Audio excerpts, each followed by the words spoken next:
마이크로소프트는 AI 에이전트가 우리 대신 모든 걸 처리해주는 그런 미래를 그리고 있습니다.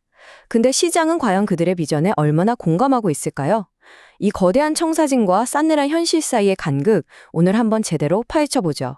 바로 시작합니다. 자, 시작은 마이크로소프트의 아주 대담한 선언부터 해볼까요? 이그나이트 2025 컨퍼런스에서 나온 말인데요. AI 에이전트가 이끄는 시대가 곧 올 거다 이런 수준이 아니라 이미 시작됐다고 확신하고 있는 겁니다. 오늘 우리가 살펴볼 이야기의 출발점이 바로 여기입니다. 바로 이겁니다. 오늘 이야기의 핵심 갈등이 딱 여기에 담겨 있죠. 왼쪽을 보세요. AI가 기업의 모든 것을 조율하는 에이전트 기업이라는 아주 강력한 약속이 있습니다. 그런데 오른쪽은요? 연합뉴스 보도에 따르면 시장 반응은 차갑고 심지어 마이크로소프트가 일부 AI 제품의 판매 목표까지 낮췄다는 현실입니다. 좋아요. 그럼 마이크로소프트가 그리는 그 미래, 대체 어떤 그림인지 한번 자세히 들여다볼까요? 바로 에이전트 기업이라는 개념인데요. 여기서 AI는 그냥 우리가 시키는 일이나 하는 조수가 아닙니다. 스스로 업무를 처리하고 조율하는, 주인공이 되는 거죠. 마이크로소프트는 이런 변화에 성공한 회사를 프론티어 기업이라고 불러요. 이게 그냥 옛날에 말하던 디지털 전환이랑은 차원이 다른 이야기입니다. 그건 기존 업무의 기술을 좀 덧칠하는 거였다면 이건 아예 회사의 뼈대 자체를 AI 중심으로 싹 다 뜯어고치는 거예요. 정말 근본적인 변화죠. 근데 이렇게 거창한 비전, 기술적으로는 대체 뭘로 구현한다는 걸까요? 그 핵심이 바로 IQ 스택입니다. 이걸 기업용 AI의 두뇌라고 생각하시면 딱 맞아요. 자, 이 표를 좀 보세요. 진짜 흥미로운데 크게 세 개 층으로 되어 있습니다. 맨 위, 파운드리 IQ는 회사의 모든 지식 창고, 그러니까 쉐어포인트나 웹 데이터 같은 것들을 싹 연결해서 기본 지식을 주는 거고요. 그 아래 워크 IQ는 우리 파일이나 채팅 기록 같은 걸 보면서 이 사람들은 실제로 이렇게 일하는구나 하고 업무 방식을 파악하는 겁니다. 그리고 마지막 패브릭 IQ는 재무나 공급망 데이터 같은 실제 비즈니스가 어떻게 돌아가는지를 연결해 주죠. 그러니까 이 세 가지가 딱 합쳐져서 AI가 우리 회사 돌아가는 상황을 완벽하게 파악하게 만드는 겁니다. 자, 그런데 여기서 문제가 하나 생길 수 있습니다. 만약에 회사 직원들이 노도나도 AI 봇을 막 만들기 시작하면 어떻게 될까요? 여기서 마이크로소프트가 풀고 싶어하는 섀도우 AI라는 문제가 등장합니다. 말 그대로 통제되지 않는 AI가 그림자처럼 번지는 거죠. 섀도우 AI가 바로 이런 겁니다. IT 부서는 뭐가 있는지도 모르는데 각 부서에서 막 AI를 만들어서 쓰는 거죠.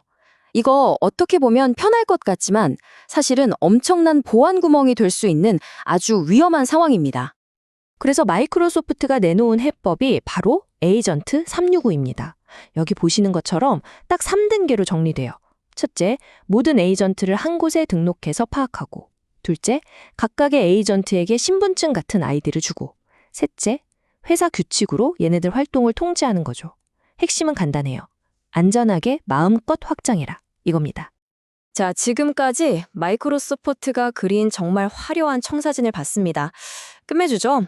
그런데 현실의 시작은 과연 이걸 어떻게 보고 있을까요? 지금부터는 그 차가운 현실을 한번 들여다보겠습니다. 이 숫자, 플러스 25%. 이게 바로 현실을 보여주는 숫자입니다. 연합뉴스 보도를 보면 마이크로소프트가 일부 AI 제품의 연간 성장 목표치를 원래 세웠던 야심찬 계획에서 25%에서 50% 수준으로 확 낮춰야 했다고 해요. 내부자에 따르면 이건 정말 이례적인 일이라고 하죠. 특히 문제가 된 게 바로 파운드리라는 제품인데요. 이게 뭐냐면 기업들이 직접 AI 앱이나 에이전트를 만들게 도와주는, 그러니까 아까 말했던 그 에이전트 기업 비전의 핵심 도구거든요. 바로 그 핵심이 지금 잘 안 팔리고 있다는 거죠. 아니, 기업들은 도대체 왜 이렇게 망설이는 걸까요? 보도 내용을 종합해보면 이유는 크게 세 가지입니다. 첫째, 이거 도입하는데 돈이 많이 드는데, 그래서 얼마나 이득이 나는지, 즉 ROI 계산이 너무 어렵다는 거예요. 둘째, 여전히 안전이나 신뢰성 문제가 걱정되고요. 그리고 마지막으로 특히 돈이나 보안처럼 민감한 영역에서는 AI가 작은 실수 하나만 해도 회사에 엄청난 손실을 입힐 수 있다는 두려움이 큰 거죠. 이건 정말 구체적인 사례인데요. 세계적인 투자회사 칼라일 그룹 아시죠? 여기서 마이크로소프트 코파일럿을 도입했는데 이 AI가 다른 앱에서 데이터를 제대로 못 가져오는 문제가 생긴 거예요. 결과가 어땠을까요? 결국 관련 지출을 줄여버렸습니다. 이론은 멋진데 실제 현장에서는 이런 일이 벌어지고 있다는 걸 보여주는 거죠. 자, 그럼 이걸 직접 만져야 하는 개발자나 IT 전문가들, 현장의 목소리는 어떨까요? 마이크로소프트 행사에 직접 돈 내고 참석했던 사람들의 아주 솔직한 후기를 한번 들어보시죠. 온라인 커뮤니티 레딧에 올라온 후기인데요. 한 사용자가 이렇게 말해요. 대부분 세션이요. 아직 나오지도 않은 제품에 대한 그냥 긴 광고 같았어요. 기술적으로 뭔가 깊이 있는 걸 기대하고 갔는데 좀 실망했다는 거죠. 그리고 이어서 하는 말이 작년에도 똑같았다는 겁니다. 그냥 코파일럿 최고를 외치는 과대 광고 열차가 탔다고요. 그러니까 개발자들 사이에서는 이런 마케팅에 대한 피로감이 쌓이고 좀 회의적으로 보는 시선이 생기고 있다는 걸 알 수 있습니다. 이건 더 날카로운 비판입니다. 다른 사용자는 완전 돈 낭비였다고까지 말해요. 왜냐하면 직접 코드를 짜보는 실습 세션에 들어갔는데 이게 거의 항상 먹통이었다는 겁니다. 겉으로 보이는 화려한 비전과는 달리 실제 구현 단계에서는 아직 문제가 많다는 걸 보여주는 신호겠죠. 자, 여기까지 오니까 좀 헷갈리시죠? 한쪽에서는 세상을 바꿀 것 같은 엄청난 비전을 이야기하고 다른 한쪽에서는 차가운 현실과 비판이 있습니다.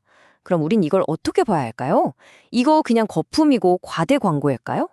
아니면 모든 위대한 혁신에 겪는 성장통 같은 걸까요? 여기에 대한 힌트를 주는 분석이 있습니다. 투자은행 DA 데비슨의 한 분석가가 이런 말을 했어요. 지금 업계는 AI 도입의 아주 초기 단계에 있다. 이건 마이크로소프트가 생각했던 것보다 훨씬 더 어려운 일일 수 있다. 이 말은 즉 제품이 쓸모없다는 게 아니라 우리가 아직 이 기술을 받아들일 준비가 덜 됐고 그 과정이 생각보다 험난하다는 뜻이죠. 이걸 건축에 비유하면 정말 이해가 쉽습니다. 마이크로소프트는 우리에게 미래 도시의 아주 멋진 청사진, 조감도를 보여준 거예요. 정말 환상적이죠. 하지만 여러분, 실제 공사 현장에 가보셨나요? 언제나 설계도보다 훨씬 더 오래 걸리고 지저분하고 예상치 못한 문제들이 막 터져 나오잖아요. 지금이 딱 그런 단계라는 겁니다. 결국 이 질문에 도달하게 됩니다. 생각해보면 역사상 모든 혁명은 그게 진짜 현실이 되기 전까지는 다들 저게 되겠어? 하는 과대 광고처럼 보였습니다. 그렇다면 지금 우리는 이 AI가 이끄는 거대한 변혁의 여정에서 과연 어느 지점에 서 있는 걸까요? 과대 광고의 절정일까요? 아니면 현실이 되기 직전의 새벽일까요?